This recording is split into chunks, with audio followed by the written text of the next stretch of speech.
Avis vascular centre మన దేశంలోనే the best varicose vein hospital. చేసిన వాళ్ళంతా 30 years అలా ఉంటారు నాగార్జున గారి దగ్గర. మేము చూసాం కదా, అది సార్ చూసాం. చాలా హ్యాపీ అండి, మంచి, చాలా కూల్ నాగార్జున గారు, చాలా కూల్. సార్ మీరు అనుష్క గారితో అంతకుముందు మహానంది సినిమా తీశారు. మహానంది తరువాత అరుంధతి రిలీజ్ అయింది. చాలా పెద్ద పెద్ద హీరోలతో సినిమాలు చేశారు. పంచాక్షరికి మీ దగ్గరికి మళ్ళీ అనుష్క గారు వచ్చారు. ఆ అనుష్కకి ఇప్పుడు స్టార్ అయిన అనుష్కకి మధ్య ఎలాంటి మీరు తేడా గమనించారు? అంటే మహానంది పంచాక్షరి టైంకి వచ్చేసరికి అనుష్కలో ఎలాంటి చేంజ్ లేదు. అప్పుడు ఎలా పిలిచేవాడినో నువ్వు అలాగే పిలువు అని నన్ను కాల్ చేసేది. నాకు అప్పుడు అన్నం ఒక్కోసారి కలిపి తినిపించేది. పంచాక్షరి అప్పుడు కూడా తినిపించింది. ఆమె స్వయంగా అన్నం తినిపిస్తారు. ప్రేమగా అనమాట, చాలా ఇష్టం. ఎందుకంటే చక్కగా ఫుడ్ చక్కగా తింటాం. తెప్పించి ఉండు నేను తినిపిస్తా అని చెప్పేసి ఒక్కోసారి ఒక్కొక్క ముద్ద అట్లా తినిపించేది. ఇంకెవరు ఉన్నారా అట్లాంటి హీరోయిన్స్? లేరు. అంత మంచి అమ్మాయి అనుష్క. అంత బాగా ఆ చేంజెస్ ఎప్పుడు బిహేవియర్ ఎప్పుడు చేంజ్ లేదు అనుష్కకి.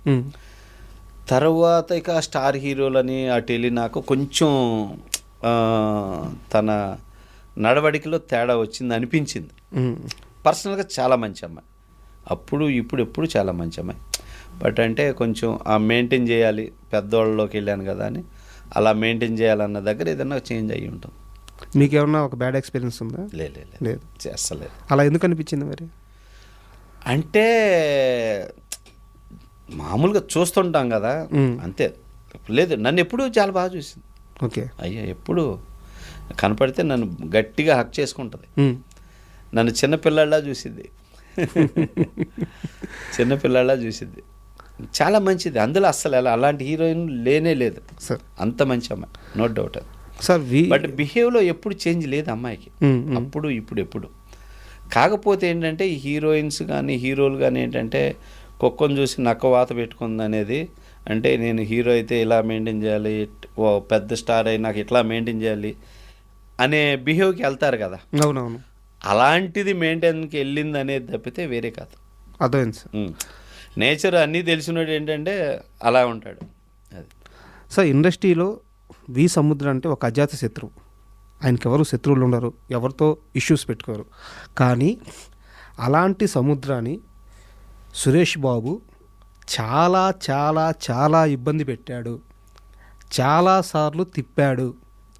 చాలాసార్లు వెంకటేష్ బాబుతో సినిమా ఓకే అయ్యేటప్పుడు ఆపేశాడు. చాలా అనుమానాలు ఉంటాయి ఆయనకి. మీరు ఇబ్బంది పడ్డ మాట వాస్తవా కాదా? లేదు. కాకపోతే ఏంటంటే సురేష్ బాబుకి నాకు very good relation. Okay. Ramanaidu గారితో వెంకటేష్ బాబుతో దగ్గర 30 years రిలేషన్ మాకు. రామానాయుడు గారి ఊరు మా ఊరు పక్కపక్కనే. రామానాయుడు గారు అనేవాళ్ళు పెద్ద ఆయన, అబ్బా ఇద్దరితో మిస్ అయ్యానయ్యా సముద్ర, నిన్ను ఒకరిని కోటి రామకృష్ణ మీ ఇద్దరితో చేయలేదయ్యా నా బ్యానర్లో, చేద్దామమ్మా మనం అనేవాడు. ఎవరు? రామానాయుడు గారు. అప్పుడు కలిసేవాడిని సురేష్ బాబుని, ఏమ్మా బాబుని కలుస్తున్నావా అనేవాడు సురేష్ బాబు. కలుస్తున్నాను బాబు, ఓకే నాకు చెప్పు అనేవాడు. వెంకటేష్ బాబుని కలిసేవాడు. వెంకటేష్ బాబుకి చాలా సబ్జెక్టులు చెప్పాక కథ ఓకే అనుకున్నాక అన్నయ్యని కలవద్దు, అన్నయ్యని కలిస్తే నీ బుర్రంతా తినేస్తాడు అన్నయ్య కోడిగుడ్డు మీద ఏకలు బిగుతాడు, అది నువ్వు తట్టుకోలేవు, అందుకని అన్నయ్యతో అన్నీ మనం ఓకే చేసుకొని అన్నయ్యకి చెబుదాం అనేవాడు వెంకటేష్ బాబు. అట్లాగా వెరీ గుడ్ రిలేషన్. లాస్ట్లో సంక్రాంతి సినిమా ఇక అప్పుడు బాబుని అడిగా, ఏంది నువ్వు బాబుకి యాక్షన్ సినిమాలు ఎందుకు, మనోడు యాక్షన్ కాదు కదా, మనోడు సోహన్ బాబు కదా అని చెప్పి సురేష్ బాబు అంటే, అదే బాబు సంక్రాంతి సినిమా చేద్దాం మనం అంటే, అదైతే చేయి సముద్ర అంతా ఫాలో చేసే చౌదరి గారికి చెప్పి మూవ్ చేసేద్దామని సురేష్ బాబు చెప్పాడు. ఇప్పుడు కూడా డైరెక్ట్ ఫోన్ చేస్తారు, చక్కగా మాట్లాడతారు. సో అట్లాగా సంక్రాంతి సినిమా తీసుకొని రెడీ చేస్తుండగా అప్పుడు ముప్పలనేసి వచ్చాడు నా దగ్గరికి. ముప్పలనేసి వచ్చి, తమ్ముడు ఇట్లా నేను బాబుతోటి రాజాయి చేశాను, ఈ సినిమా నేను చేద్దాం అనుకున్నాను, ఇది నేను చేసుకుంటాను తమ్ముడు అని చెప్పి ఇంటికి వచ్చి నన్ను అడిగాడు. పంపించింది ఎవరు? ఆయనే వచ్చాడు. సురేష్ బాబు గారు పంపించలేదు? సురేష్ బాబు పంపలేదు. సో అప్పుడు వచ్చి అడిగేసరికి మా ఆవిడ మేము ఉన్నాం, సరే ఇంత పెద్ద డైరెక్టర్ పెద్ద అయినా మనకంటే సినిమాలు ఉన్నాయి, సరే అన్నయ్య నువ్వు చేసుకో ఈ సినిమా వెంకటేష్ బాబుతో చేసుకో, ఈ రోజు నుంచి నేను వాళ్ళని కలవను, నువ్వు తీసుకెళ్ళి నువ్వు చెప్పేసి నువ్వు చేసేసుకొని స్క్రిప్ట్ అవన్నీ ముప్పలనేని శివ గారికి ఇచ్చేసి తను చేసుకోమని ఇచ్చాను. అట్లా అయింది తప్ప వేరే ఏం లేదు. లేదు సార్, నాకు ఇక్కడ డౌట్, అంటే ప్రొలాంగ్ చేస్తున్నాను అనుకోవద్దు. ఏం లేదు, వెంకటేష్ గారితో సినిమా తీయాలని నాకు తెలిసినంత వరకు కనీసం 7 సార్లు ప్రయత్నించారు మీరు. 7 దగ్గర 15 సంవత్సరాలు తిరిగా. అలాంటిది వేరే వాళ్ళు వచ్చి నాకు ఆ సినిమా ఇచ్చేయమంటే ఊరకనే ఇచ్చేసి ఉండరు, ఏదో బ్యాక్గ్రౌండ్లో జరిగి ఉంటుంది. లేదు లేదు లేదు, మీకు తెలియదు ఆ విషయం. నేను నా ఇంటి పరుచూరు మురళి అనే ఒక డైరెక్టర్ ఉన్నాడు. అవును తెలుసు. అతనికి సినిమాలు లేవని బాధపడుతున్న ఇంటికి వస్తే ప్రొడ్యూసర్ని, పెద్దబాబు కథని, జగపతి బాబుని, ముగ్గురిని ఇచ్చాను, నువ్వు చేసుకో ఈ సినిమాని. మీరే మొత్తం సెట్ చేశారు? నేనే డైరెక్ట్ చేయాలి, అది నేనే ఆ రైట్స్ కొనుక్కుంది. పసుపు పొన్నని 13 సంవత్సరాల క్రితం సినిమాని కొన్నాను అప్పుడు. పెద్దబాబు చాలా పెద్ద సినిమా కదా సార్, మంచి సక్సెస్ అయింది. అవును నిజమండి.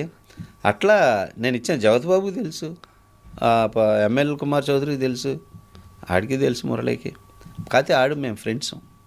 ఎంత ఫ్రెండ్స్ అయినా అలా ఇచ్చానండి.